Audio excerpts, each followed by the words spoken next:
ராஜாவல். கையை தட்டி அப்பா, மகிமைக்குள்ளாய் வாசம் பண்ணுகிறவரே, அந்த சராசரங்கள் உண்டாக்கினவரே, காணப்படுகிற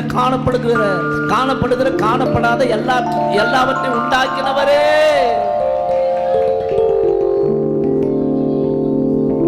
மகத்துவம் நிறைந்தவர். இந்த காலை நேரத்திலே கர்த்தருடைய பாதத்தில் வந்திருக்கிற நாம அவரை நினைத்து சொல்லுவோமா? மனமெல்லாம் நிறையுதே மகிழ்ச்சியில்.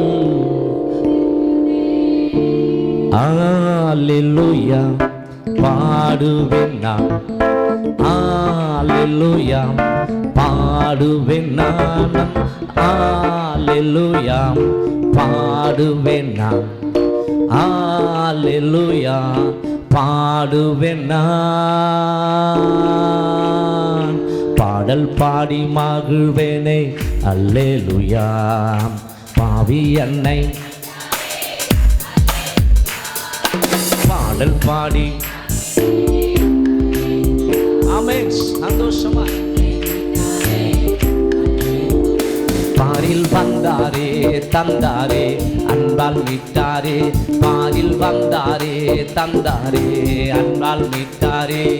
பரிசுத்தரை நித்தியரை பாடி போற்றுவேன், அல்லேலூயா பாடுவேன் நான், அல்லேலூயா பாடுவேன் நான், அல்லேலூயா பாடுவேன் நான், அல்லேலூயா பாடுவேன் நான்.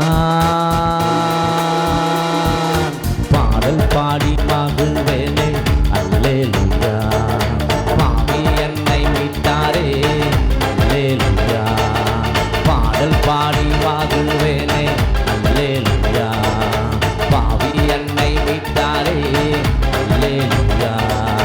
மகிமையின் ராஜா அவர், மகத்துவம் நிறைந்தவர், மனமெல்லாம் நிறையுதே மகிழ்ச்சியில் சிலிர்க்குதே. அல்லேலூயா பாடுவேன் நான், அல்லேலூயா பாடுவேன் நான், அல்லேலூயா பாடுவேன் நான், அல்லேலூயா பாடுவேன் நான். பாடல் பாடி மகிழ்வேனே அல்லேலூயா. பாவி என்னை மீட்டாரே அல்லேலூயா. கொஞ்சம் அப்படி முன்னாடி நகர்த்துவாங்க, பின்னாடி உட்காரு. நீங்க பரவாயில்ல, நீங்க உட்காரு. மற்றவங்க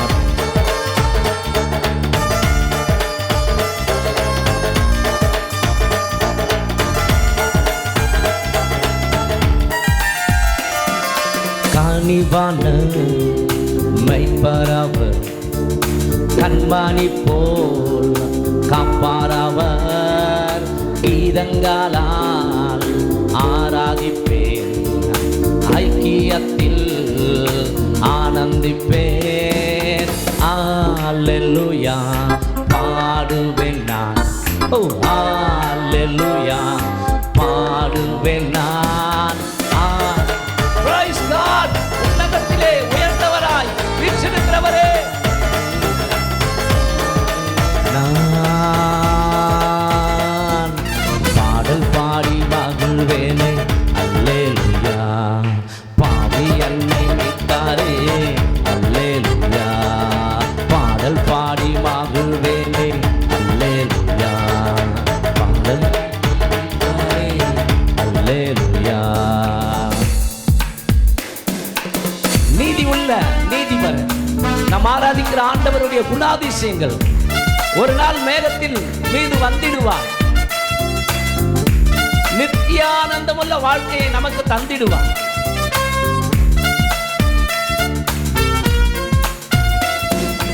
நீதி உள்ள நீதிபரர் மேகம் மீதில் வந்திடுவார். நித்தியானந்த வாழ்வினையே எனக்காக தந்திடுவார்.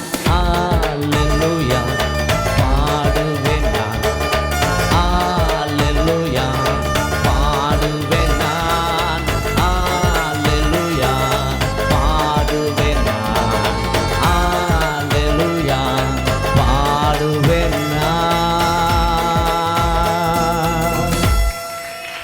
ஆமென்.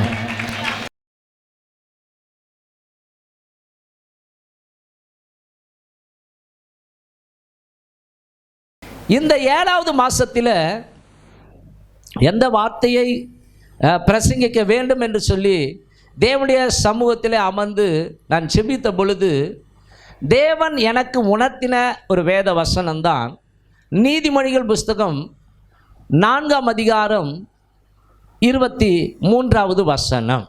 எல்லா காவலோடும் உன் இருதயத்தை காத்துக்கொள், உன் இருதயத்தை காத்துக்கொள், அதனிடத்தினின்று ஜீவ ஊற்று புறப்படும்.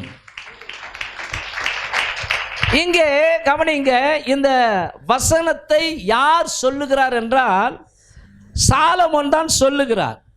அவர் சொல்லும் பொழுது 4ஆம் அதிகாரத்தின் 3வது வசனத்திலே, நான் என் தகப்பனுக்கு பிரியமான குமாரனும் என் தாய்க்கு மிகவும் அருமையான ஒரே பிள்ளையுமானவன், அவர் எனக்கு போதித்து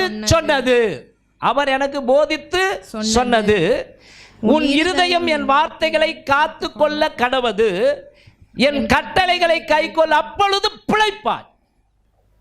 தாவீதுக்கும் பத்சேபாளுக்கும் பிறந்த பிள்ளைதான் சாலமோன். அந்த சாலமோன் ஒரு நடுத்தர வயதிலே இருக்கும் பொழுது இந்த அதிகாரத்தை, இந்த வார்த்தைகளை எழுதினார் என்று வேத வல்லுநர்கள் கூறுகிறார்கள். அப்போ அவர் சொல்லுகிறார், எல்லா காவலோடும் உன் இருதயத்தை காத்துக்கொள், அதற்குள் இருந்து ஜீவ ஊற்று புறப்பட்டு வரும் அப்படின்னு. கடந்த 1ஆம் தேதியை நான் சொன்னேன், வேறு சில மொழிபெயர்ப்பு வேதாகமங்களில் இவ்விதமாய் சொல்லப்பட்டிருக்கிறது, விழிப்பாயிருந்து உன் இதயத்தை காவல் செய், ஏனென்றால் அதில் பிறப்பவை உன் வாழ்க்கையின் போக்கை உறுதி செய்யும் அப்படின்னு சொல்லப்பட்டிருக்கிறது. இன்னொரு வேதாகம மொழிபெயர்ப்பில் எல்லாவற்றுக்கும் மேலாக உன் இருதயத்தை காத்துக்கொள், அதிலிருந்து நீ செய்யும் எல்லாமே உன் வாழ்வின் ஊற்றாக புறப்பட்டு வரும் அப்படின்னு சொல்லப்பட்டிருக்கிறது. அன்பானவர்களே கவனிங்க, நாம் வாழ்ந்து கொண்டு இருக்கிறோம். நம்முடைய அவயங்களில் மிக முக்கியமான உறுப்பு எது தெரியுமா? இருதயம். இந்த இருதயம் மாத்திரம் கவனிங்க, நின்று போய்விட்டால் அவ்வளவுதான், மனுஷன் மரித்து போய்விடுவான். ஆகவே இந்த இதயத்திற்கு கவனிங்க, வலுவூட்டும் உணவை நாம் சாப்பிட வேண்டும். கடவுள் கவனிங்க, இந்த உலகத்தில் பல அதிசயத்தக்க படைப்புகளை படைத்திருந்தாலும் பிரமிக்கத்தக்க படைப்பு மனுஷர்களாகிய நாம தான். ஆமென். இன்னைக்கு மனுஷனுக்கு கடவுள் ஞானத்தை கொடுக்கிறார். அந்த ஞானத்தின் மூலமாக மனுஷன் ஆச்சரியமான காரியங்களை எல்லாம் கண்டுபிடித்து வைத்திருக்கிறான். அது சில நாள்களிலே கவனிங்க நின்று போய் விடுகிறது, பழுதடைந்து விடுகிறது. உதாரணமா கவனிங்க, இன்னைக்கு மனுஷன் கண்டுபிடித்த இயந்திரங்களை நாம் எடுத்துக்கொள்வோம். ஏசி கண்டுபிடிச்சிருக்கிறாங்க இல்லையா, ஃப்ரிட்ஜு கண்டுபிடிச்சிருக்கிறாங்க இல்லையா, ட்ரெயின் கண்டுபிடிச்சிருக்கிறாங்க இல்லையா, ஃப்ளைட்டு கண்டுபிடிச்சிருக்கிறாங்க இல்லையா. அதனுடைய இயந்திரங்கள், அதுக்கு இருக்கிற இன்ஜின் தான் உயிர் நாடி மாதிரி. அது கூட நின்று போயிடுது 1 வருஷம் 2 வருஷம் 10 வருஷத்தில். ஆனால் பிறந்ததிலிருந்து இந்த நாள் வரைக்கும் ஆண்டவர் நம்முடைய ஹார்ட்டை துடிக்க வைத்துக் கொண்டிருக்கிறார். அப்ப இந்த ஹார்ட் எவ்வளவு முக்கியம். இந்த இதயம் கவனிங்க, லப்டப் லப்டப் லப்டப்னு அடிக்குது. இந்த இதயத்தின் இரத்த நாளங்கள் மூலமாக எல்லா உறுப்புகளுக்கும் இரத்த ஓட்டம் போகிறது. ஆகவே ஒரு 50 வயசை தாண்டிட்டாலே நம்முடைய ஹார்ட்டை கொஞ்சம் கவனமாய் காத்துக்கொள்ள வேண்டி மருத்துவர்கள் ஆலோசனை சொல்லுவார்கள். இந்த சாப்பாடு சாப்பிடாதீங்க, அளவுக்கு மீறி சாப்பிடாதீங்க சொல்றாங்களா இல்லையா? ஆமென். கவனிங்க, மிதமிஞ்சிய ஒரு 50 வயசு 60 வயசு ஒரு மனிதன் 3 வேளையும் கறி சோறே சாப்பிட்டா என்ன ஆகும் தெரியுமா? சீக்கிரம் அந்த ஹார்ட் நின்று போயிடும். அப்போது கவனிங்க, மனிதர்களாகிய நம்முடைய சரீரம் இந்த உலகத்தில் உயிர் வாழ்வதற்கு சரீரத்திலே படைக்கப்பட்ட சதையாகி இருதயமும் முக்கியமாக இருக்கிறது. ஆமாவா இல்லையா? ஒரு நாள் நான் அந்த ஃபர்ஸ்ட் எய்டுன்னு சொல்லுவாங்க இல்லையா, மருத்துவமனையில், அது உள்ளே நுழைஞ்சி தான் மேலே நான் போய் ப்ரேயர் பண்ணணும். அதில் உள்நோயாளியாக இருக்கிற ஒரு பேஷண்ட்டுக்கு ஜெபம் பண்ண கூட்டாங்க. அப்போ உள்ளே போகும்பொழுது கவனிங்க, ஒரு காட்சியை பார்த்தேன். ஒரு 3 டாக்டர் 2-3 நர்ஸு சூழ்ந்து கொண்டு இருக்கிறாங்க. அந்த படுத்து கொண்டு இருக்கிற அந்த மனுஷனுடைய ஹார்ட்டை அமுக்குறாங்க. ஒருத்தர் வந்து இன்ஜெக்ஷனை குத்துறாரு. ஒரு சகோதரி, இளம் சகோதரி, அவங்க கயிறு கவனிங்க, அந்த மஞ்சள் கயிறு தெரியுங்களா, தாலி கட்டுறாங்களா, அந்த இந்த இந்த இந்த மெலிசா இருக்கிற அந்த மஞ்சள் கயிறு இல்லைங்க, கல்யாணம் ஆகி நான் நினைக்கிற ஒரு 3 நாள் தான் ஆகியிருக்கும். அந்த சகோதரியுடைய தலையில் வச்சிருக்கிற மல்லிப்பூலாம் ரத்தமாக இருக்குது. அவங்க ஒரு ஆக்சிடெண்ட்டில் மாட்டியிருக்கிறாங்க. அந்த பிள்ளை ஓன்னு அழக்கூட தெரியாமல் அப்படியே கத்தின்னு இருக்குது. அந்த வாலிபனை எவ்வளோ ட்ரை பண்ணுறாங்க, ஹார்ட் நின்று விடக்கூடாதபடிக்கு கவனிங்க ட்ரை பண்ணுறாங்க. கடைசியில் நின்னே போச்சு. அவ்வளோதான், அந்த பிள்ளை கத்துச்சு, உயிர்ந்து பிறல்து. எனக்கு அப்படியே இதையெல்லாம் ஒரு மாதிரி இருந்துச்சு. பயத்தோடு கூடவே அப்படியே நின்றுக்கினே பார்த்துக்கினே, கடவுளே எஸ்ஸப்பா அந்த பிள்ளைய தைரியப்படுத்துங்கப்பா. ஏன்னா கழுத்தில் இருக்கிற அந்த தாலி கயிறை கட்டிய அந்த மஞ்சள் நூல் தடியாக இருக்குமே, அந்த மஞ்சள் நூல் பார்த்தா ஸ்தோத்திரம், வசதி வாய்ப்பு நிறைந்த குடும்பமாக தான் இருக்குது. எங்கேயோ ஹனிமூனுக்கு காரில் போயிருக்கிறாங்களோ என்னன்னு தெரியாது, ஆக்சிடெண்ட் ஏற்பட்டு அந்த மனுஷனை அங்கே கொண்டு வந்து சேர்த்துருக்குறாங்க. அது தலையில் மல்லிப்பூ ஃபுல்லாக ரத்தக்கரை. அப்போது கவனிங்க, இந்த ஹார்ட்டையே அந்த 3 நிமிஷத்துக்குள்ளே மறுபடியும் அதை துடிக்க வைக்கிறதுக்கு டாக்டருங்க ஒப்புறாங்கன்னா, அந்த ஹார்ட் துடிக்கிறதுனால தான் ரத்த ஓட்டம் மூளைக்கு போகுது. ரத்த ஓட்டம் மூளைக்கு போகுது. ஆனால் கவனிங்க, அதுக்குள்ளே அந்த மூளை செயலிழந்து போயிடக்கூடாது.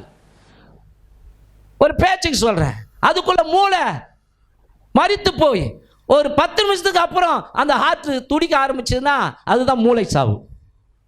ஹார்ட் எங்கே இருக்கு, ஆனால் அந்த மூளை சாவு ஏற்பட்டுச்சுன்னா ஒன்றுமே பண்ண முடியாது. ஆகவே ஸ்தோத்திரம், இந்த ஹார்ட் இருக்குது பார்த்தீங்களா, இந்த ஹார்ட்டிலேருந்து தான் எல்லா உறுப்புகளுக்கும் ஆரோக்கியத்தை தருகிற ஜீவ ரத்தம் என்ன பண்ணுதுன்னா, ஒவ்வொரு உறுப்புகளுக்கும் இரத்த நாளங்கள் வழியாக துல்லியமாய் போய் செய்கிற கர்த்தர் கிருபை பாராட்டி அற்புதமாய் மனுஷனை படைத்திருக்கிறார். இதுக்காக கையை தட்டி கடவுளுக்கு நன்றி சொல்லுவோம். ஐயோ, உக்காந்து யோசித்தா பிரமிப்பாக இருக்குது. எப்படிப்பா ஆண்டவர் இதெல்லாம் படைச்சாரு? அழகாக மனுஷனை உண்டாக்கி, அவனுக்கு காதை உண்டாக்கி, நாசியை ஆண்டவர் மேல் நோக்கி வச்சிருக்கிறான்ல, ஆனால் அழகாக இப்படி வச்சு, அழகாக கண்களை வச்சு, நெத்தி அந்த இந்த புருவத்தை வச்சு, அழகான நெத்தி, தலையில் முடியெல்லாம் வளரணும், இப்படிலாம் பார்த்து பார்த்து பார்த்து மனுஷனை படைச்ச கடவுள் எவ்வளோ கிரேட். அந்த கடவுள் தான் சொல்கிறாரு, மகனே எல்லா காவலோடும் உன் இருதயத்தை காத்துக்கொள், ஆதினிடத்திலிருந்து ஜீவ ஊற்று புறப்படும். இந்த இடத்துல இருதயம் என்று சொல்லப்படுகிறது எதை குறிக்கிறது என்றால் ஆத்துமாவை குறிக்கிறது, அல்லது நம்முடைய மனசை குறிக்கிறது. நம்முடைய மனசை தான் கர்த்தர் சொல்றாரு, எல்லா காவலோடும் உன்னுடைய மனதை ஆத்துமாவை காத்துக்கொள், அதற்குள் இருந்து ஜீவ ஊற்று புறப்பட்டு வரும். ஆமென். ஜீவ ஊற்றுனா இதயத்துக்குள்ள ஒரு சமாதானம் இருந்தால் அது ஒரு ஜீவ ஊற்று தானே. என்ன சொல்றீங்க? இப்போ கவனிங்க, நிறைய மக்களுக்கு எல்லாம் இருந்த சமாதானம் இல்லைன்னு சொல்றாங்க இல்லையா? அப்ப சமாதானம் நம்முடைய உள்ளத்தில் புறப்பட்டு வருகிறது. ஆண்டவர் சொல்றாரு, நதியை போல சமாதானம் புறப்பட்டு வரும். ஆண்டவர் சொன்ன, உலகம் கொடுக்கிற சமாதானத்தை அல்ல, என்னுடைய சமாதானத்தை நான் உங்களுக்கு வைத்து விட்டு போகிறேன்னு சொல்லியிருக்கிறாரா இல்லையா? அப்போ இந்த இதயத்தை கவனிங்க, இந்த இதயத்தை நான் உள்ள இருக்கிற இதயம் இல்லை, இந்த மனசை காவல் காத்துக்கொள். எல்லா காவலோடும் உன்னுடைய மனதை காத்துக்கொள், அதற்குள் இருந்து ஜீவ ஊற்று புறப்பட்டு வரும். அந்த ஜீவ ஊற்று சொர்க்கத்துக்குனே வரும், நிற்காது. சந்தோஷம் வரும், ஆரோக்கியம் வரும், தைரியம் வரும், நன்மைகள் புறப்பட்டு வரும், பேசும்போது கிருபையுள்ள வார்த்தைகள் புறப்பட்டு வரும். அப்ப என்ன சொல்றான்னா, ஆன்மீக ஜீவியத்திற்கு, கடவுளை தேடுகிற பிள்ளைகளாகிய நமக்கு நித்திய ஜீவனை பெற்றுக்கொள்வதற்கும் நம்முடைய மனதை காவல் காக்க வேண்டும். நம்முடைய மனதை காக்க வேண்டும். இந்த ஆத்மாவுக்கு வாசல் எதுனா கண்ணு தான் மெயினா. பக்கத்தெல்லாம் சிந்திக்க வைக்குதா இல்லையா? சிந்திக்க வச்சு அதன் மூலமா வாய் வழியா பேசணுமா இல்லையா? இருதயத்தின் நிறைவினால் வாய் பேசும் அப்படின்னு சொல்லப்பட்டிருக்கிறது. ஆகவே பைபிளை கூட நீங்க படிச்சு பார்த்தீங்கன்னா, தன் வாயை காக்கிறவன் தன்னுடைய பிராணனை காக்கிறான் என்று சொல்லப்பட்டிருக்கிறது. ஆகவே இந்த நாளிலே அன்பான தேவனுடைய ஜனங்களே கவனிங்க, உங்கள் இதயத்துக்கு காவல் வைங்க.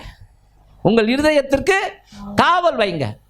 ஒரு நாளும் நீங்க உங்க வீட்டை திறந்து போட்டுட்டு வெளியே போக மாட்டீங்க. ஆமாவா இல்லையா? ஏன்னா உங்க வீட்டில் பொக்கிஷன் இருக்குதுன்னு வச்சுங்க. ஒன்றும் இல்லை, கடந்த 1ஆம் தேதி சொன்னது மாதிரியே உங்கள் வீட்டில் ஒரு 10 கோடி ரூபாய் விலையேற பெற்ற மதிப்புள்ள ஒரு வைரக்கல் இருக்குதுன்னு வச்சுங்க. உங்கள் நினைவெல்லாம் ராத்திரியும் பகலுமா அதை பாதுகாக்கிறதுக்கே உங்களுக்கு பெரும்பாடாக இருக்கும். ஆமென், ஹல்லேலூயா. விழிப்புணர்வாக இருப்பீங்க, ஜாக்கிரதையாக இருக்கும். எங்கன்னா வெளியே போயிட்டு வந்தால் உடனே என்ன பண்ணுங்க, போய் பீரோவை திறந்து பார்த்து வைரக்கல் இருக்கிறதா. அதுக்காக சிசிடிவி கேமரா கூட நம்ம பதிச்சு வச்சிருப்போம். ஆமென். பணம் இருக்குமானால், செல்வாக்கு இருக்குமானால், அதிகாரம் இருக்குமானால், நம்முடைய வீட்டை சுற்றி கட்டி வைத்திருக்கிற அந்த மதில், அதாவது காம்பவுண்ட் சுவர்ன்றோம் இல்லையா, அதில் யாருக்கு தெரியும், நம்ம மின்சார வேலி கூட போட்டிருப்போம். ஆமென். ஏன்னா திருடன் உள்ளே நுழைந்து விட போகிறான், திருடன் கண்ணமிடுவான். அது மாதிரி தான் அன்பானவர்ல கவனிங்க, நம்முடைய ஆத்மா ரொம்ப ரொம்ப முக்கியம், விலையேறப்பட்டது. அந்த ஆத்மா தான் கவனிங்க, மகிமையிலே கர்த்தர் கொண்டு போய் நித்திய காலமெல்லாம் தம்மோடு கூட வைத்துக் கொள்ள போகிறார். அந்த ஆத்மாவுக்கும் அந்த ஆவிக்கும் ஆண்டவர் அழியாத ஒரு மேனியை கொடுக்க போகிறார். அந்த மேனி எப்படிப்பட்ட மேனி என்றால், இயேசு கிறிஸ்து 3ஆவது நாள் உயிரோடு கூட எழுந்தார் பார்த்தீங்களா, அப்போ எப்படி இருந்தது அவருடைய சரீரம், அந்த மாதிரி சரீரமா ஆண்டவர் மாற்ற போகிறார். ஆமென். ஆகவே தான் இங்கே சாலமோன் எழுதுகிறார், எல்லா காவலோடும் உன் இருதயத்தை காத்துக்கொள், ஆதியினிடத்திலிருந்து ஜீவ ஊற்று புறப்பட்டு வரும், ஞானம் புறப்பட்டு வரும், அறிவு புறப்பட்டு வரும்.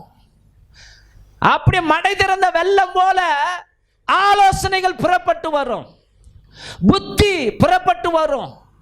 உங்களை பார்த்து ஆச்சரியப்படுவாங்க, அப்பா இன்னும் அழகாக ஆலோசனை கொடுக்குறாம்பா, இன்னும் அழகாக அந்த சிஸ்டர் ஆலோசனை அவங்கக்கிட்ட போய் கேட்கலாம்பா, அவங்கக்கிட்ட போய் பேசலாம்பா.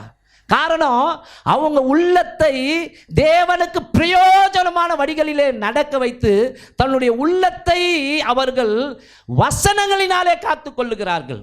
நீங்கள் பைபிளில் கூட படித்து பார்த்தீங்கன்னா 5வது வசனம் சொல்லுகிறது, ஞானத்தை சம்பாதி, புத்தியை சம்பாதி, என் வாயின் வார்த்தைகளை மறவாமலும் விட்டு விலகாமலும் இரு, அதை விடாதே, அது உன்னை தற்காக்கும், அதன் மேல் பிரியமாயிரு, அது உன்னை காத்து கொள்ளும்.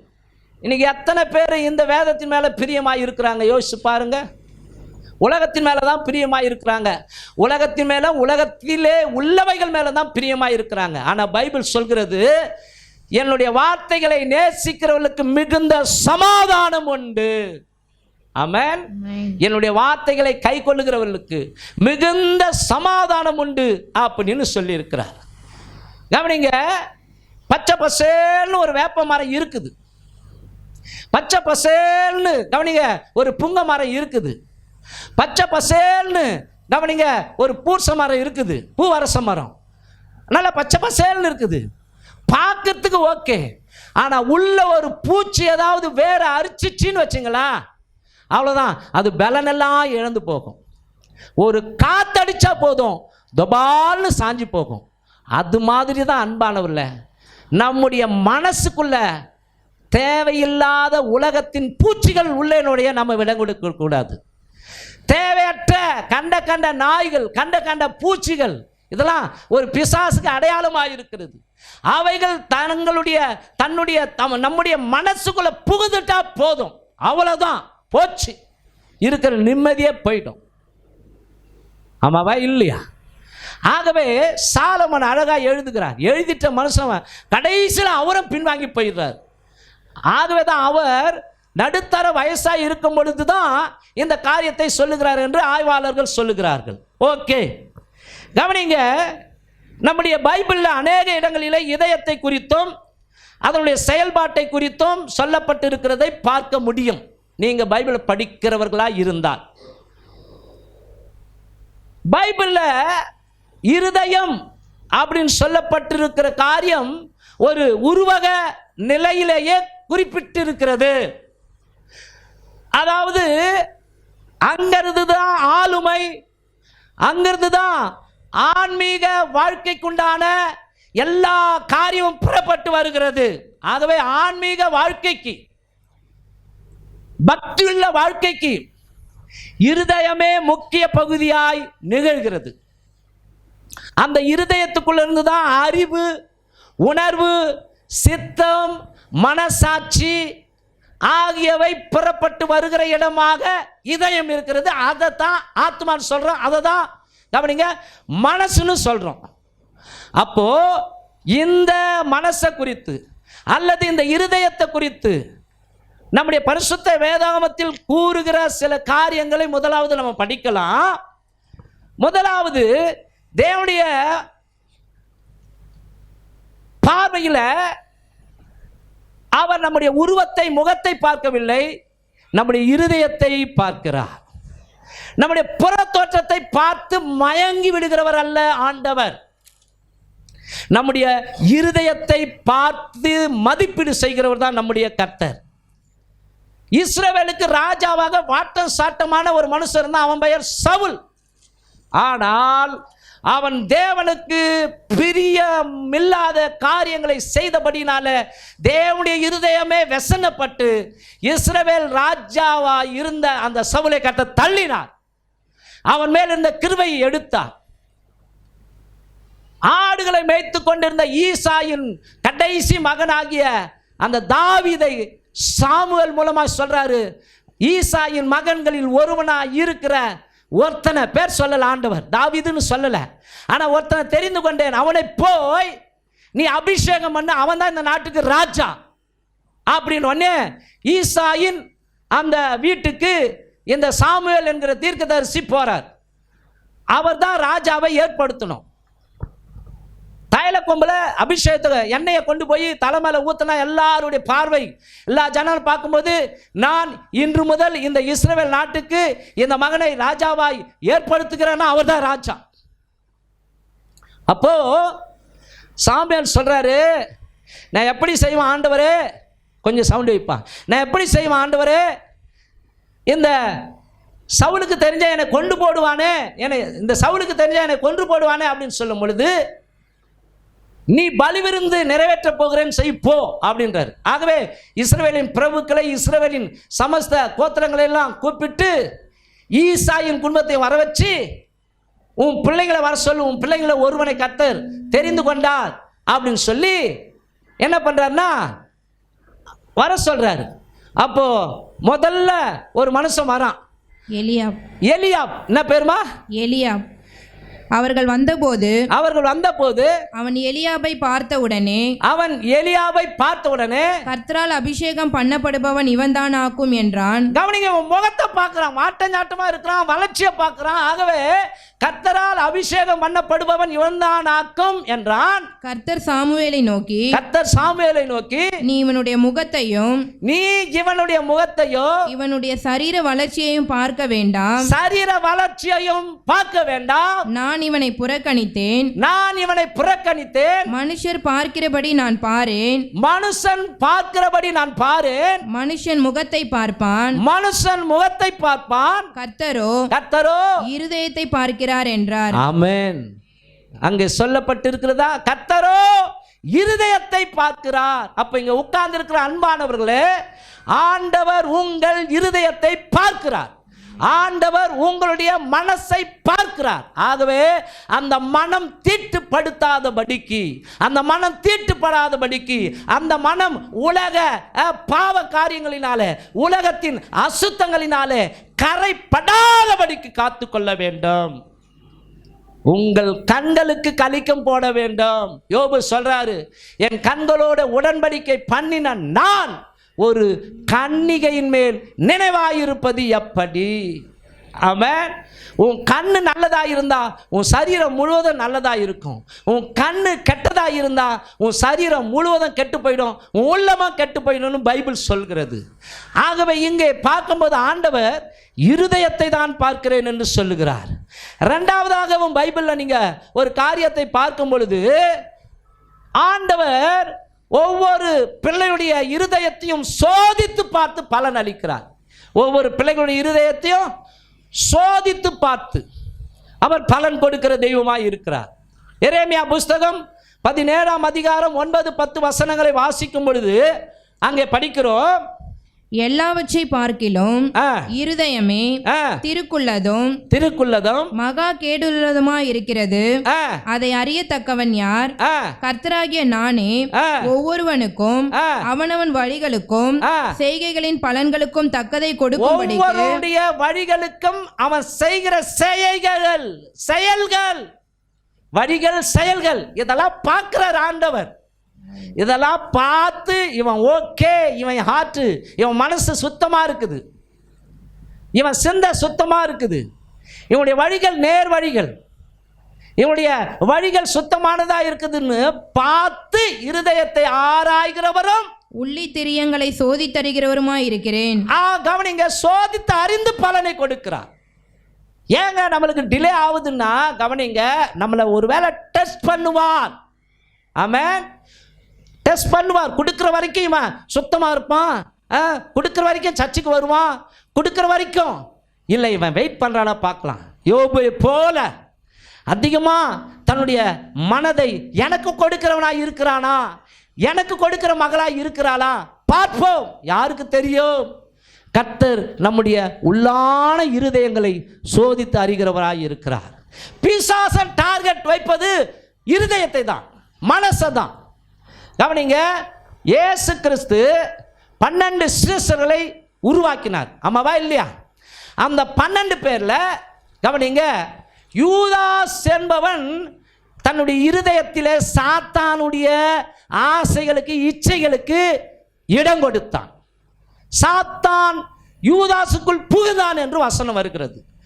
ஆகவே அந்த யூதாஸ் ஒரு பெரிய அப்போஸ்தலனாய் மாற வேண்டும்.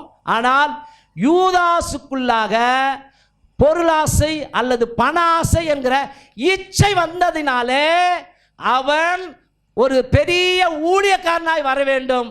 ஆனால் முடிவு நான்று கொண்டு செத்தான் என்று வேதத்திலே நாம் பார்க்கிறோம். பின்வாங்கி போனான் என்று பார்க்கிறோம். அன்பானவர்களே, உங்கள் மனதை நீங்கள் காவல் காக்கவில்லை என்றால் கவனிங்க, உங்க கட்டவனா சர்ச்சில் இருக்கலாம், தப்பா நினைக்காதீங்க. கட்டனா சரீரம், ஆனா உங்க உள்ளம் பின்வாங்கி போய் இருக்கும்.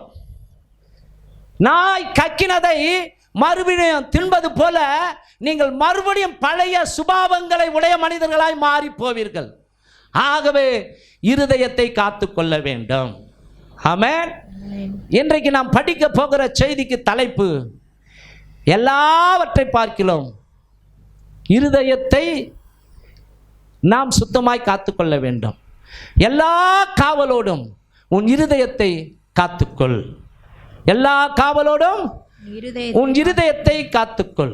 ஓகே, நான் ஒரு 2 காரியம் சொல்லி முடிக்க விரும்புகிறேன். நமது இருதயத்தை எப்படி நாம் காத்துக்கொள்ள முடியும்? நம்முடைய இருதயத்தை அல்லது நம்முடைய மனசை எப்படி காத்துக்கொள்ள முடியும்? மனசை காத்துக்கொண்டீங்கன்னு வச்சுங்களேன், உங்கள் மனசு பைபிளில் கூட படிக்கிறோம், நீங்கள் மனம் திரும்பி சீர்பொருந்தினால் தேசத்தின் நன்மையை புசிப்பீர்கள் என்று வேதம் சொல்லுகிறது. ஏங்க மனசே ஒழுங்கினுமா, மனசே அலங்கோலமா, மனசே கெட்டு போயிருந்தா எப்படிங்க கடவுளுடைய பிளஸிங் வரும்? ஆகவே மனம் சுத்தமானால் நாம் தேவனை தரிசிக்க முடியும், தேவனுடைய ஆசீர்வாதத்தை பெற்றுக்கொள்ள முடியும். நன்மையான எந்த ஈவும் பூர்ணமான எந்த வரமும் வரத்திலிருந்து உண்டாகி ஜோதிகளின் பிதாவினிடத்திலிருந்து இறங்கி வருகிறது. ஆகவே கவனிங்க, இந்த மனசு எப்படிங்க கெட்டு போகுது? பாவத்தால, பாவ வாழ்க்கையால தான் மனசு கெட்டு போகுது. ஆகவே மனசை நம்ம காத்துக்கொள்ளணும்னா, நம்முடைய உள்ளான மனிதனுடைய அந்த ஜீவியத்தை நாம் ஆண்டவர் பக்கமாய் திருப்ப வேண்டும் என்றால் நம்ம பாவத்தில் இருக்கக்கூடாது, நாம் பாவம் செய்கிற மக்களாய் மாறிவிடக்கூடாது. அப்போ முதலாவது காரியம் எழுதி கொள்ளுங்கள், பாவத்திலிருந்து நமது இருதயத்தை காத்து கொள்ள வேண்டும். பாவத்திலிருந்து நமது இருதயத்தை காத்து கொள்ள வேண்டும். முதலே படிச்சோம் இல்லையா, எல்லாவற்றை பார்க்கிலும் இருதயமே கேடு உள்ளதும் திருக்குள்ளதுமாயிருக்கிறது அப்படின்னு. அப்போ கவனிங்க, நம்முடைய உள்ளத்தின் நினைவுகளை அறிகிறவர் கர்த்தர். உங்க உள்ளத்துல என்னென்ன இருக்குது அப்படின்னு அவருக்கு மாத்திரம்தான் தெரியும்.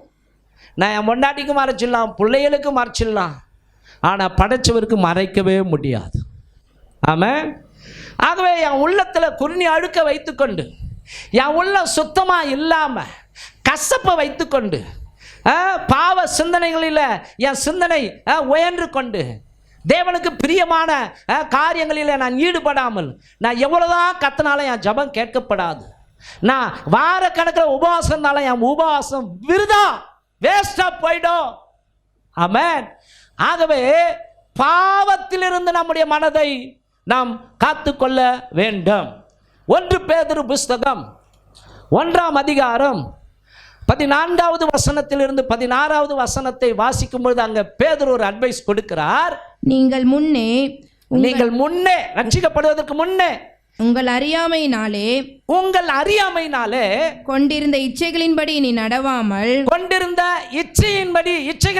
இனி நடவாமல் கீழ்ப்படுகிற பிள்ளைகளாய் இருந்து. யாருக்கு கீழ்ப்படுகிற பிள்ளைகளாய் இருந்து? நம்மளை படைச்ச கடவுளுக்கு கீழ்ப்படுகிற பிள்ளைகளாய் இருந்து. நம்முடைய மனசு கவனிங்க, ஆண்டவருடைய சொல்ல கேட்கணும், கீழ்ப்படியணும். அதுதான் உண்மையான காட் மேல வச்சிருக்கிற லவ். ஆமென். போலித்தனமான ஒரு மாய்மாலமான ஒரு அன்பை நாம் ஆண்டவருக்கு கொடுக்க கூடாது. ஒரு உண்மையான அன்பு. அவர் சொல்றாரு, என் சொல்லுக்கு நீ கீழ்ப்படிந்தபடினாலே வானத்து நட்சத்திரங்களை பார், அது போல உன் சந்ததியை பெருக பண்ணுவேன் என்று சொல்லி ஆபிரகாமை கர்த்தர் ஆசீர்வதித்தார். அப்ப இங்க பார்க்கிறோம், கவனிங்க, அவருடைய வார்த்தைக்கு கீழ்ப்படுகிற பிள்ளைகளாக இருக்க வேண்டும். முன்னே அறியாமையினால நம்ம பாவம் செஞ்சோம், போய் பேசணும், ஆமாவா இல்லையா? கெட்ட வார்த்தைகளை உதிர்த்தோம், ஆமாவா இல்லையா? கசப்ப உள்ளத்துல வச்சிருந்தோம், எல்லா அக்கிரமும் மனசுக்குள்ள இருந்தது, பச்சிருப்பு இருந்தது, பொறாம இருந்தது. ஓகே, அது முன்னாடி. அதான் சொல்றாரு, அது அறியாமை உள்ள காலங்கள். ஏதோ அறியாமையில நீ செஞ்சிட்ட, ஆனா இப்பொழுது நீ என் பிள்ளையா மாறிட்ட.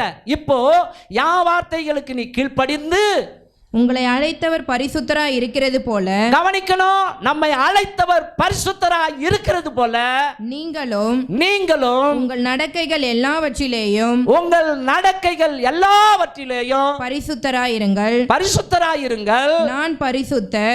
நான் பரிசுத்தர் ஆகையால் நீங்களும் பரிசுத்தராயிருங்கள் என்று எழுதி இருக்கிறது. ஆமென். நீங்களும் பரிசுத்தராயிருங்கள் என்று எழுதி இருக்கிறது. இன்னைக்கு நம்முடைய பரிசுத்த வாழ்க்கையை கெடுக்கிற அநேக உபகரணங்கள் வந்து விட்டது. ஆமென். இன்னைக்கு நிறைய பேர் கவனிங்க, ஸ்தோத்திரம், பார்க்கறதுக்கு வேணா ஒரு ஆண்டவருடைய பிள்ளை மாதிரி தோற்றம் அளிக்கலாம். நீங்க என் முகத்தை தானே பார்க்குறீங்க, என் இருதயத்தை கத்த தானே பார்க்குறாரு. நான் உங்களுக்கு வேணா உங்களை கவனிங்க, இந்த செகண்டில் ஏமாத்திடலாம், அவரை ஏமாற்றவே முடியாது. நான் என்ன ஜெபம் பண்ணாலும் அது கேட்கப்படாது, நான் எந்த முயற்சி செய்தாலும் அது வாய்க்காது. ஏன்னா என் இதயம் சுத்தம் இல்லை, என் இதயத்தை மனைவி பார்க்க முடியாது, என் உள் மனசை கவனிங்க, பிள்ளைங்க பார்க்க முடியாது, நீங்கள் பார்க்க முடியாது, ஆனால் கடவுள் பார்த்து கொண்டு இருக்கிறார் இல்லையா?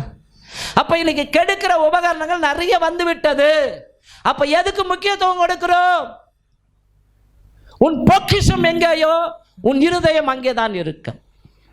இன்னைக்கு நம்ம நிறைய கவனிங்க நேரங்களை மொபைல் ஃபோனுக்கு தான் முக்கியத்துவம் கொடுத்து பார்க்குறோம். ஆமாவா இல்லையா? இங்கே ஒரு சிலரை விட்டு விடுங்கள், படிக்க தெரியாத பிள்ளைகள், இந்த டச் மொபைல் வச்சிடாதவங்களை விட்டுடுங்க. ஆனால் இந்த டச் மொபைலை வச்சிருக்கிறவங்க ஸ்தோத்திரம், யோசிச்சு பாருங்க, எவ்வளவு நேரம் மொபைலுக்கு இடம் கொடுக்குறோம், எவ்வளவு நேரம் ஆண்டவருக்கு இடம் கொடுக்குறோம், எவ்வளவு நேரம் உலகத்துக்கு இடம் கொடுக்குறோம். நம்ம மனசாட்சியை நம்மோடு கூட பேசும். உங்கள் மனசாட்சியே உங்களை குற்றவாளிகளாய் தீர்க்குமானால் உங்கள் மனசாட்சியை விட தேவன் பெரியவர். ஆமென், ஹல்லேலூயா. கடந்த நாட்களில் என்னுடைய மனைவி கவனிங்க, மொபைல் டச் ஃபோனில் அவ எதையுமே பார்க்க மாட்டாங்க. அதுக்கு நானே சாட்சி கொடுக்குறேன். அவங்க அந்த சமையல் மாத்திரம் தான் பார்ப்பாங்க, அப்புறம் மெசேஜை கேட்பாங்க. ஆனால் நானும் என் மனைவி ஒரு நாள் ஜெபம் பண்ணும்போது, என் ஒய்ஃபு ஜெபிக்கும் போது, ஆண்டவர் இந்த மொபைல் ஃபோனை கூட இனிமேல் நான் எதையுமே பார்க்கவே மாட்டேன், அந்த சமையல் குறிப்பு பார்க்கணும், அது கூட வாடவே வேணாம் எனக்கு அப்படின்னு சொல்லி நான் ஒரு வாரமாக வாட்ச் பண்ணுறேன். என் மனைவி அந்த ஃபோனையே தொடலை.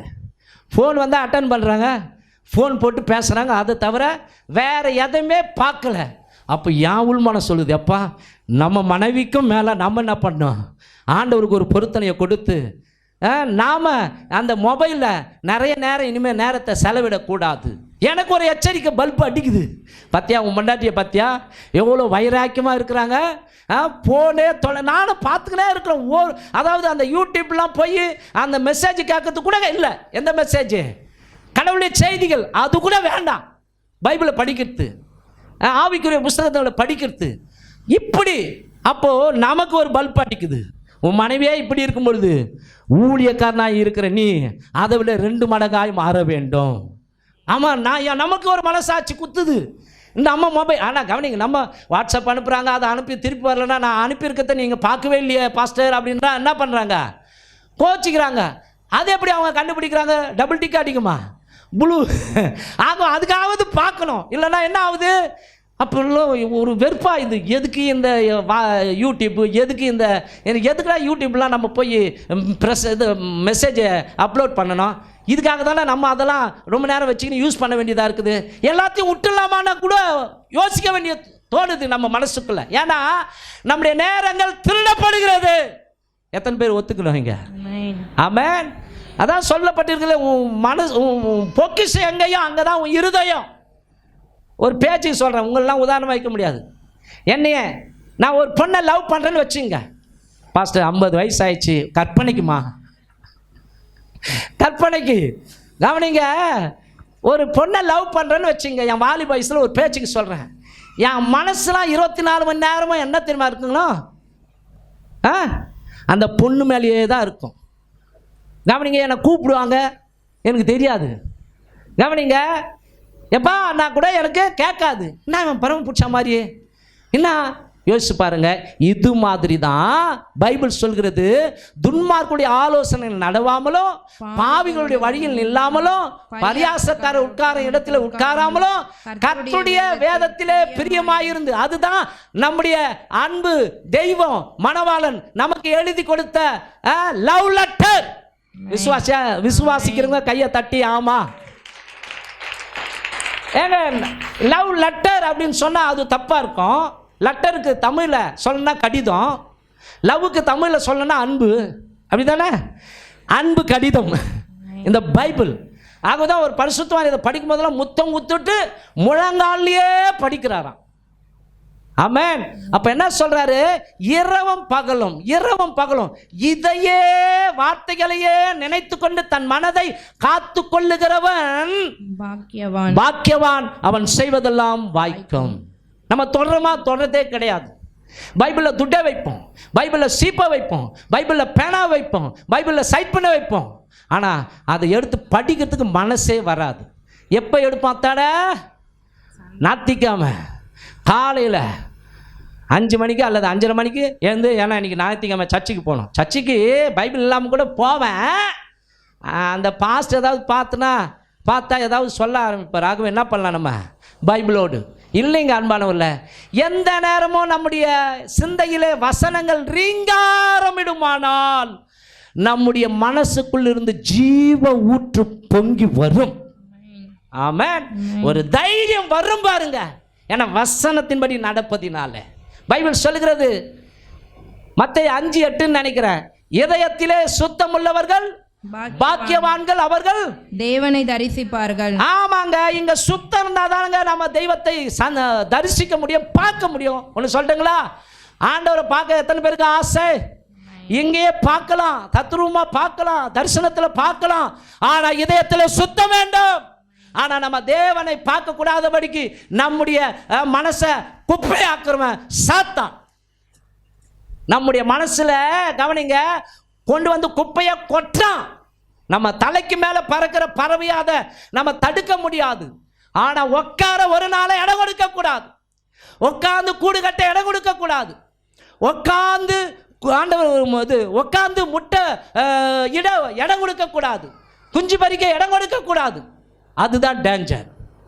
எத்தனை பேர் ஆமென் சொல்றீங்க? ஹல்லேலூயா. அப்ப நிறைய பேருக்கு இன்னைக்கு உலகத்துல வாழுறாங்க, மேன்மையான இறைவனை நோக்கி பார்க்க ஆசை இல்லை. ஆண்டவர் எதுக்கு? எனக்கு ஆசீர்வாதமா இருக்கிறதுக்கு ஆண்டவர் தேவை, நல்லா இருக்கிறதுக்கு, ஊட்ட கட்டுறதுக்கு, நோடி நொடி இல்லாம இருக்கிறதுக்கு, இந்த சௌகரியத்துக்கு இல்லை. என் உயிரே அவர் தான். கவனிங்க, தாவீது சொல்றாரு, தாவீதை தான் பார்த்து கர்த்தர் சொல்றாரு, அவன் இருதயத்துக்கு ஏற்றவன். அந்த தாவீதை சொல்றாரு, கர்த்தரை எனக்கு முன்பாக வைத்திருக்கிறேன், அதனால் நான் அசைக்கப்படுவதில்லை. ஆனா தாவீதை மிஞ்சி சொல்லிட்டாரு பவுல், கிறிஸ்து எனக்கு ஜீவன், சாவு எனக்கு ஆதாயம். ஆமென். சாவு வந்தனா வரவேற்கிறேன், ஏன்னா அடுத்த நொடி என் அப்பாவை முகமுகமாய் பார்ப்பேன்னு பவுல் சொல்றாரு. சாவு வரலனாலும் சந்தோஷம், நான் உயிரோடு இருந்து அநேக ஆத்துமாக்களை விடுதலையாக்கி தேவனுடைய ராஜ்யத்தின் பக்கம் சேர்ப்பேன். ஆமென். அப்போ அன்பானவர்களே, நம்முடைய உள்ளம் கவனிங்க, பாவ கரைகளினாலே அழுக்காய் மாறிவிடக் கூடாது. தாவீது பாவத்திலே விழுந்தான், பைபிளை படிக்கிறோம். பத்சேபாளோடு கூட அவன் பாவம் செய்த பொழுது கவனிங்க, அவனுடைய இருதயம் கரைபட்டு போயிருக்கிறது. அவனுக்குள்ள சமாதானம் இல்லை, அவனுக்குள்ள உற்சாகம் இல்லை. ஆகவே அவனுக்குள்ள ரட்சிப்பு போயிட்ட மாதிரி பதறான். ஆகவே ஜெபம் பண்றான். வாசிங்க சங்கீதம் 51வது அதிகாரம் 10வது வசனத்திலிருந்து 12வது வசனம் வரைக்கும். தேவனே சுத்த இருதயத்தை என்னிலே சிருஷ்டியும், நிலைவரமான ஆவியை என் உள்ளத்திலே புதுப்பியும். கவனிங்க, அவன் சொல்றார், சுத்த இருதயத்தை என்னிலே சிருஷ்டியும், நிலைவரமான ஆவியை என் உள்ளத்திலே புதுப்பியும், உமது சமூகத்தை விட்டு என்னை தள்ளாமலும், உமது பரிசுத்த ஆவியை என்னிடத்திலிருந்து எடுத்துக்கொள்ளாமலும் இரும். உமது இரட்சணியத்தின் சந்தோஷத்தை திரும்பவும் எனக்கு தந்து. வேண்டார் பாருங்க, ஒரு பாவம் செஞ்சதின் விளைவு இருதயம் சுக்குநூறாய் உடைக்கப்படுகிறது. சமாதானம் இல்லை, அந்த ஜீவ ஊற்று பொங்கி வரல. அவ்வளோதான். அவனுடைய பாவத்தை உணர்த்தின உடனே அவர் கதி கலங்கி போய் ஆண்டவரேன்னு கதறாரு. சுத்த இருதயத்தை எனக்குள்ளே தாரோ, உமது இரட்சணியத்தின் சந்தோஷத்தை திரும்ப எனக்கு தந்து, உற்சாகமான ஆவி என்னை தாங்கும்படி செய்யும். அல்லேலூயா. அக்கிரம சிந்தை கொண்டிருப்போமானால் நம்முடைய வேண்டுதல் ஒரு நாளும் தேவ சமூகத்திலிருந்து அது போய் பதிலை பெற்றுக்கொண்டு வராது. நம்ம கத்தனா சத்தம் வெளியே போகிற மாதிரி இங்கே போயிடும். ஆகவே நம்முடைய இருதயத்திலே ஸ்தோத்திரம், நாம் தூய்மை உள்ளவர்களாய் மாற வேண்டும். அல்லேலூயா. ஆமென். சுத்தம் சுகாதாரம் சொல்கிறாங்க இல்லையா, நம்ம மனசும் சுத்தமாய் மாற வேண்டும். மனசு சுத்தமாக இருந்தால் தான் இருதயத்தின் நிறைவினால் அவன் சொல்ல சுத்தம்பா, அவன் சொல்ல சுத்தம், அவன் மனசும் சுத்தமானது, அவன் சொல்ல சுத்தமானதுன்னு சாட்சி கொடுப்பாங்க பார்த்தீங்களா. எப்போ அவன் சொன்னதான் செய்வான். எப்போ அந்த சிஸ்டர் சொன்னதான் அப்படியே அவங்க பர்ஃபெக்டாக செய்வாங்க, சொல்கிறாங்க இல்லையா. அப்போ அதுக்கு தேவை கவனிங்க, நம்முடைய இருதயம் சுத்தமாக மாற வேண்டும். ஆகவே நம்முடைய இருதயத்தை தீட்டுப்படுத்தும் காரியங்களை எல்லாம் ஒவ்வொரு நாளும் தேவ சமூகத்தில் உட்கார்ந்து ஆராய்ந்து அதை நீக்க வேண்டும்.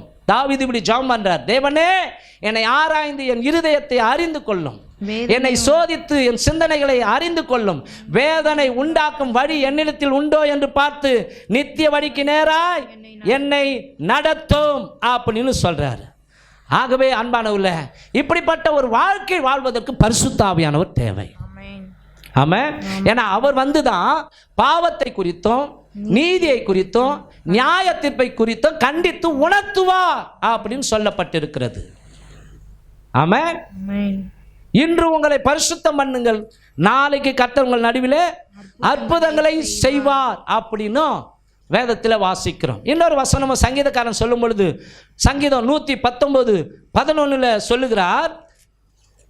சங்கீதம் 119:11, நான் உமக்கு விரோதமாய் பாவம் செய்யாதபடிக்கு, கேளுங்க, நான் உங்களுக்கு விரோதமாய் பாவம் செய்யாதபடிக்கு உமது வாக்கை, அதாவது உம்முடைய வார்த்தையை என் இருதயத்தில் வைத்து வைத்தேன். அல்லேலூயா.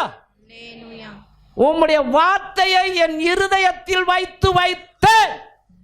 நீங்க என்னடானா அவன் இப்படி சொல்லிட்டான், என்ன நான் 10 வருஷம் ஆனாலும் மறக்க மாட்டேன், அவன் என்ன இப்படி சொல்லிட்டா, நான் 20 வருஷம் ஆனாலும் அவன் வீட்டு வாசப்படியை மிதிக்க மாட்டேன், இப்படி பேசிக்கின்னு போகிறோம்.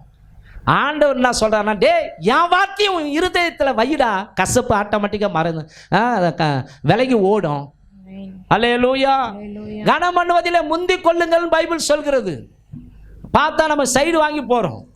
அப்போ என்ன இல்லை, நமக்குள்ள தேவனுடைய அன்பு இல்லை, அல்லது நான் சொல்கிறேன் கவனிங்க, நமக்குள்ள எனக்குள்ள அந்த பரிசுத்தம் இல்லை, பொய்யா தான் ஆக்டிங் பண்ணி கொண்டு இருக்கிறேன். என்ன சொல்கிறீங்கம்மா? அல்லேலூயா. ஆமென். அப்போ இங்கே தாவீது சொல்கிறாரு, நான் பாவம் செய்யக்கூடாதுன்னா உம்முடைய வார்த்தையை என் இதயத்தில் நான் வைத்து வைத்திருக்கிறேன். நான் பாவம் செய்யக்கூடாது என்பதற்காகவே ஒவ்வொரு நாளும் உம்முடைய வசனமே என்னுடைய உணவாய் மாறுகிறது. உபாகமம் 11:19-20 வசனங்கள் சொல்கிறது. உபாகமம் 11:19-20, நீங்கள் என் வார்த்தைகளை உங்கள் இருதயத்திலும் உங்கள் ஆத்துமாவிலும் பதித்து அவைகளை உங்கள் கையின் மேல் அடையாளமாக கட்டி உங்கள் கண்களின் நடுவே ஞாபக குறியாக வைத்து அவைகளை உங்கள் பிள்ளைகளுக்கு உபதேசித்து நீங்கள் வீட்டில் உட்கார்ந்திருக்கிற போதும், வழியில நடக்கிற போதும், படுத்துக் கொள்ளுகிற போதும், எழுந்திருக்கிற போதும் அவைகளை குறித்து பேசுவீர்களாக. பாருங்க எவ்வளவு சொல்லி இருக்கிறார், அவைகளை குறித்து பேசுவீர்களாக. அல்லேலூயா. ஆண்டவர் கவனிங்க, பாராட்டும் பொழுது கூட இப்படி பாராட்டுகிறார், உனக்கு கொஞ்சம் பலன் இருந்தும் என் நாமத்தை மறுதலியாமல், அதாவது என் வார்த்தைகளை நீ மறுதலியாமல், என் நாமத்தை மறுதலியாமல், என் வசனத்தை கை கொண்டபடினாலே இதோ திறந்த வாசலை உனக்கு முன்பாக வைக்கிறேன், அதை ஒருவனும் பூட்டான். ஆமென். அப்போ நம்ம பரிசுத்தமாய் வாழ்வதற்கும் தேவ வசனம் தான் உதவி செய்யும். ஒரு மனிதன் தன்னுடைய வழியை எப்படி சுத்தம் பண்ணிக்கொள்ள முடியும், காத்துக்கொள்ள முடியும்? வேத வசனத்தின்படி தன்னை காத்துக்கொள்ள முடியும்.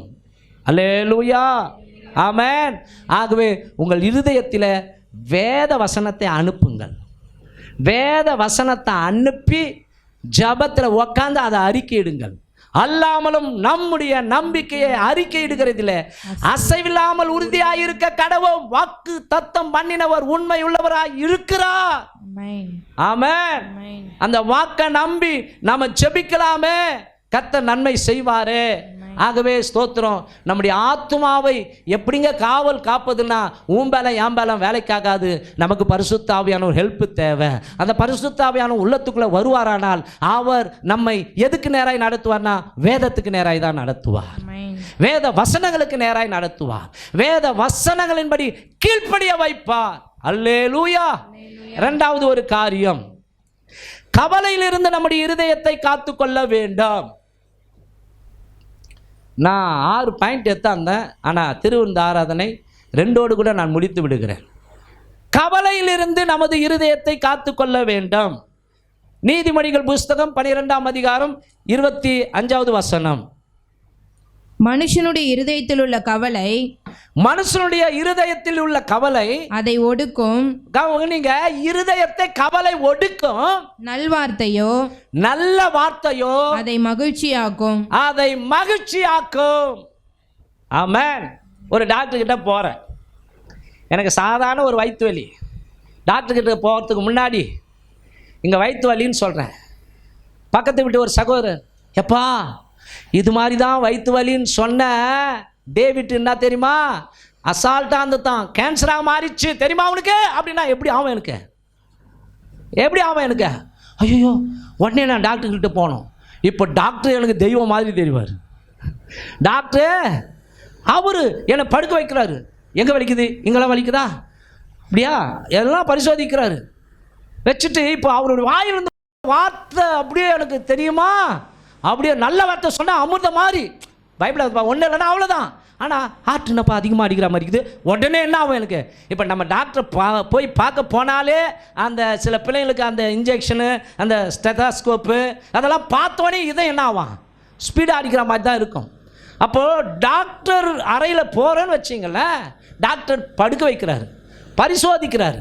பரிசோதித்து ஓகே இந்தந்த டெஸ்ட்டு எடுத்துக்கிட்டு வா, ஒரு பேச்சுக்கு சொல்கிறேன், எடுத்துட்டோம். இல்லாததை அதில் ஒன்றும் இல்லை, நார்மல் தான். இப்போ விளையாட்டுக்காக டாக்டர், எப்போ என்னப்பா உனக்கு கேன்சர்னு வந்துன்னா அப்பயே பாதி உயிர் போயிடும். ஆமாவா இல்லையா? அப்போ டாக்டர் சொன்னால் அப்படியே நம்புறமா இல்லையா? ஆனால் அதை விட பரம வைத்தியர் சொல்லியிருக்கிறார், என் தழும்புகளாலே நீ சுகமானாய். ஆமென். உனக்கு ஒரு நல்ல எதிர்காலம் உண்டு, நிச்சயமாக முடிவு உண்டு. உன் நம்பிக்கை வீண் போகாது.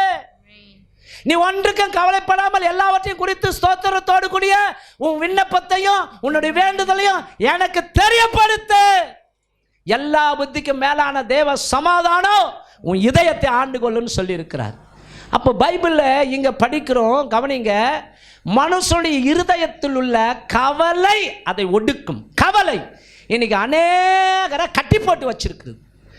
அநேகர் இந்த மலையில் அகப்பட்டு வெளியே வராமல் கவனிங்க திணறி கொண்டு இருக்கிறபடினால கவலையை ஆத்தத்துக்கு, அந்த துன்பத்தை மறப்பதற்கு சொல்கிறேன். ஏண்டா குடிச்ச மச்சான், தாங்க முடியாத துயரம். ஆகவே தான் ஒரு கோட்டர் வாங்கி விட்டோன்னே நல்லா அப்படியே சூப்பராக இருக்குது, எல்லா கவலையும் பறந்து போகுது. அடுத்தது 2 ஹவர் கண்ணு வச்சோடனே மறுபடியும் வருது இல்லையா, மறுபடியும் கோட்டரு, மறுபடியும் ஹார்ட்டு தான் வீக் ஆகும், குடல் தான் அவ்வளோதான் வெந்து போயிடும். அன்றைக்கி ஒரு சகோதரர் பார்த்தேன், அவர் ஒரு மேஸ்திரி, எவ்வளோ உங்களுக்கு சம்பளம்? 1200 அடப்பாங்களே அப்பா, மனசுக்குள்ளே நினச்சிக்கினேன், ஒரு மேஸ்திரிக்கு 1200, ரைட்டு, நல்ல சம்பளம் தான் அப்படின்னு மனசுக்குள்ளே நினச்சிட்டு, சரி குடியோட கூட தான். அவர் என்னை பார்த்து, நீங்கள் செகண்டாவில் இருக்கும்போதெல்லாம் இப்படி இருந்தீங்க, இப்போ நல்லாக்குறீங்க, இப்படி இருந்தீங்க, இப்போ நல்லாக்குறீங்க. சரி ஓகே, என் வாய்ப்புக்கு அப்போ என்ன இப்படியே இருக்க சொல்கிறியா? அவர் ஒரு குடி தண்ணி பாட்டி ரசிக்கப்படாதவர், அவர் அனுமதிப்பு தேரி. அப்போது அவர் சொல்கிறாரு, நான் கேட்டேன், பிரதர் ஒரு நாளைக்கு எவ்வளோக்கு குடிப்பீங்க பிரதர், உண்மையை மாத்திரம் சொல்லுங்கள். பாஸ்டர் 300 ரூபாய்க்கு குடிப்பேன்னார். தினம் 300 ரூபாய்க்கு குடிப்பீங்களா? ஆமாம் 300 ரூபாய்க்கு. 10 நாளைக்கு எவ்வளோண்ணா? 3000னாரு. ஒரு மாதம் 9000, ஒரு வருஷத்துக்கு எவ்வளோ? எப்போ கிட்டத்தட்ட 1 லட்சம் ரூபாய்க்கு நீ குடிக்கிறப்பா. 1 லட்சம் ரூபாய்க்கு எவ்வளோ நாள் இப்படி குடிச்சின்னு வரேன்? நானும் கிட்டத்தட்ட 20 வயசுலேருந்து குடிச்சின்னு வரேன். அவராக இப்படிக்கிறாரு. அப்போ யோசிச்சு பாருங்க, கவனிங்க, இன்னைக்கு நிறைய பேர் மன உளைச்சல், மன வேதனை, கவலை, அதை மறக்கிறதுக்காக தண்ணி அடிக்கிறேன்னு சொல்கிறாங்க. புண்பட்ட மனசை புகை விட்டு ஆத்து. சரியா? கவனிங்க, கவலை இருந்தால் எங்கே ஓடி வரணும்னா தேவ சமூகத்துக்கு தான் ஓடி வரணும். ஆமென். அந்த கவலையை எடுத்து போட்டு ஆண்டவர் தைரியத்தின் ஆவியை கொடுப்பார். ஆமென்.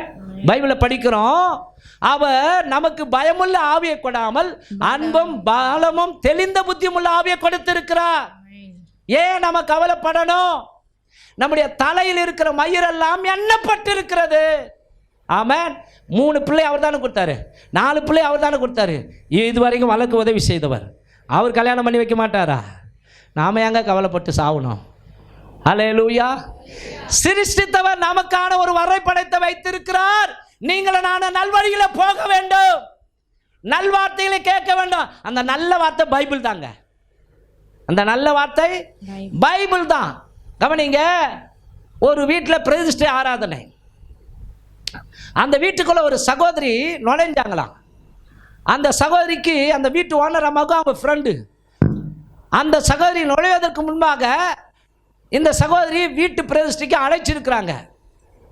அவங்க சூசைட் பண்ணி சாகணுன்ட்டு முடிவு எடுத்துட்டாங்க. அதுக்கு முன்னாடி சகோதரி வீட்டுக்கு போய் இது பரிசு கொடுத்துட்டு நாம் வீட்டில் வந்து சூசைட் பண்ணி செத்துடலாம் அப்படின்னு தான் நினச்சிங்கன்னா அவங்க உள்ளே போன உடனே, அந்த உள்ளே போன உடனே கவனிங்க, அங்கே ஒரு பாஸ்டர் கவனிங்க, உங்கள் துக்கம் சந்தோஷமாய் மாறும்.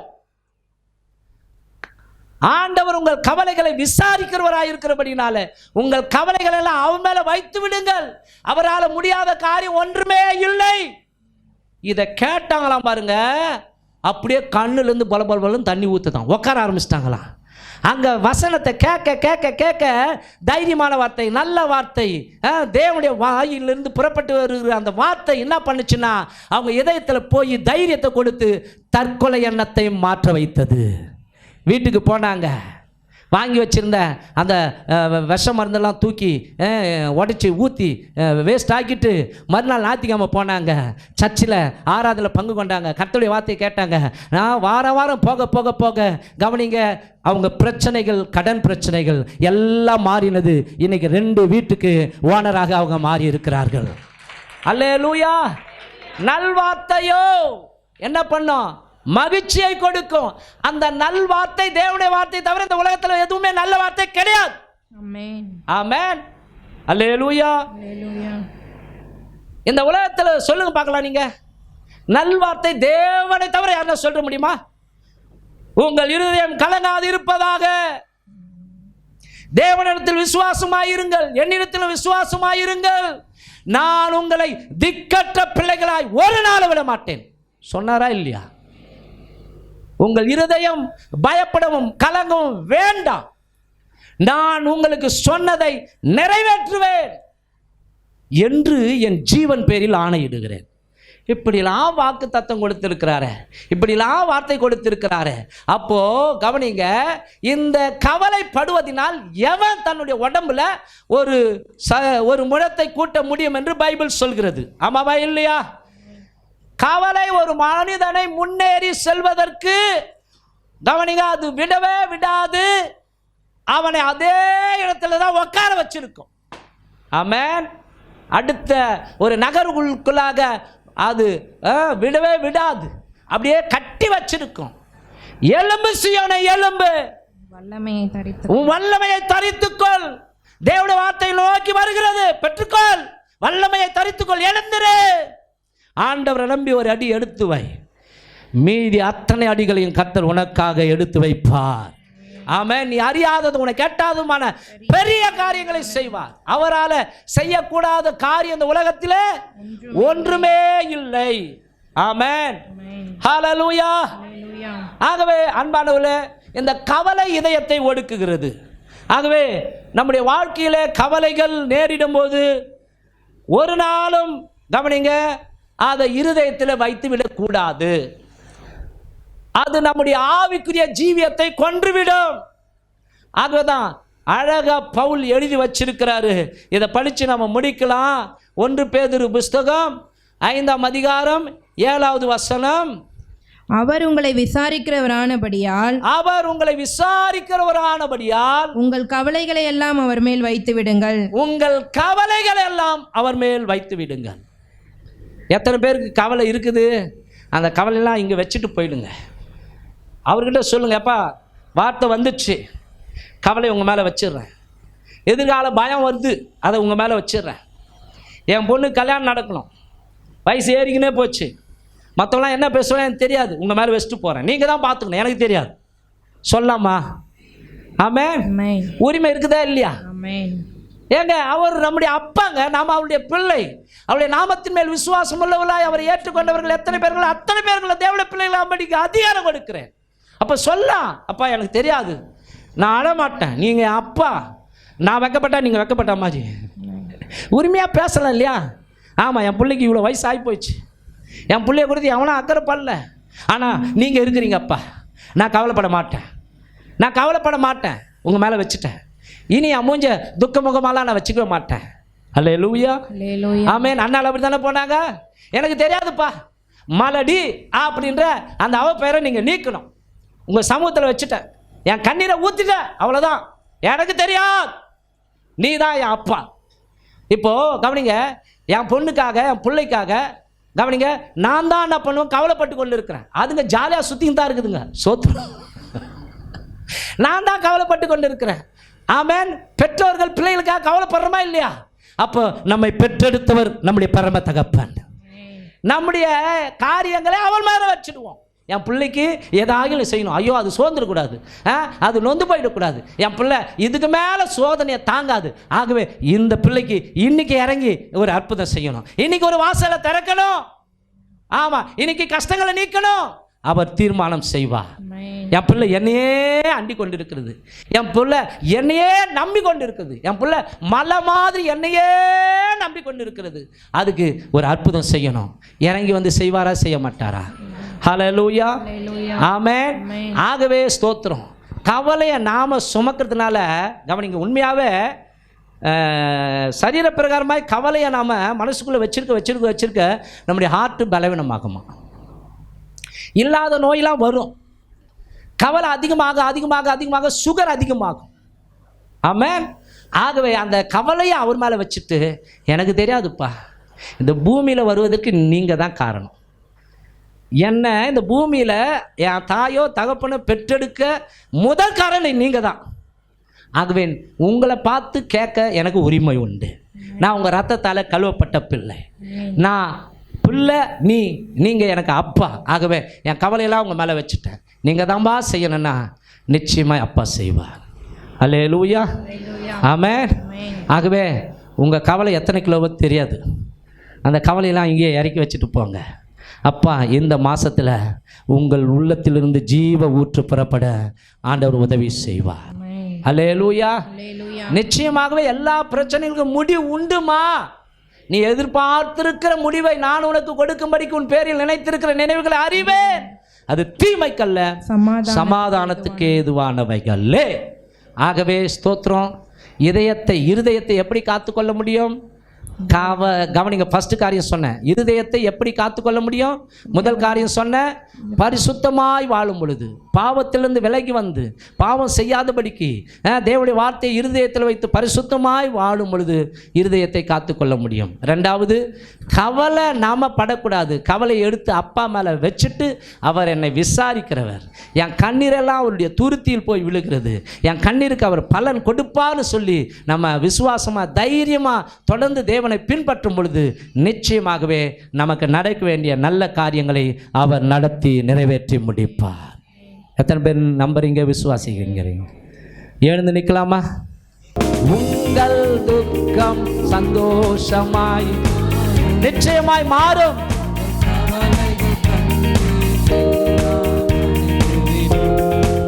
உங்கள்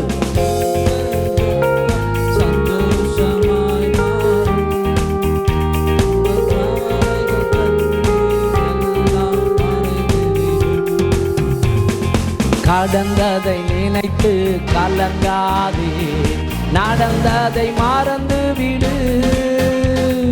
கடந்ததை நினைத்து கலங்காதே, நடந்ததை மறந்து விடு. கர்த்தர் புதியன செய்திடுவார், இன்று நீ காண்பாய்.